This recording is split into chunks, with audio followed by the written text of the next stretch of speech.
Come on, guys, you gotta watch this.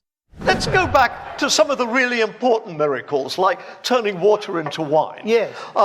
Now, that one, do you think that Jesus really was in the wine business and had, I wouldn't mind it right now, actually, and said, oh, yeah, this is abracadabra, a really nice glass of Bordeaux? Or do you think that Jesus' presence there so filled the host with a sense of guilt and love that, he said, to hell with it, I've been hiding my good wines, I'm going to bring these out. That, to me, makes Jesus a much more important person than David Copperfield. Is this also the scientist in you speaking? Do you feel like miracles reported as literally true, like water into wine, physical resurrection, somehow go against the scientific enterprise, the way we should be thinking about the world? If somebody like John says to me, I believe in a literal resurrection, I don't want to hear arguments about it was women who first discovered the tomb was empty, that sort of thing. I want to say,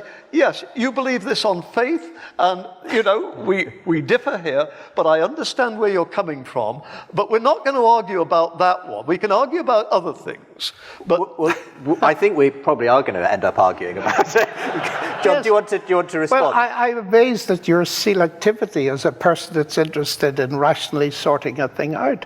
The thing you mentioned about the women has stuck in your mind because it actually is a very important piece of evidence from the point of view of Jewish people. Totally irrelevant. No. Well, that's your belief. I would like some evidence that it's totally irrelevant. That's not an evidence-based statement. But what about the water to wine? Oh, the water to wine. Should we naturalistically assume that actually it was something to do with Jesus shaming the host into bringing out his best wine? Nothing miraculous happened. Well, of course, if you're a naturalist, you've got to assume that. You've no other option. But if you're sitting where I'm sitting, this is the very first sign that Jesus did, semeion, from which we get semiotics. It's an indicator of something much deeper.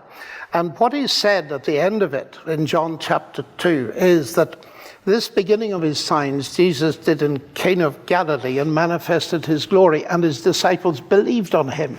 Their faith, initial faith, was in part a response to what he did. And I believe he did turn water into wine.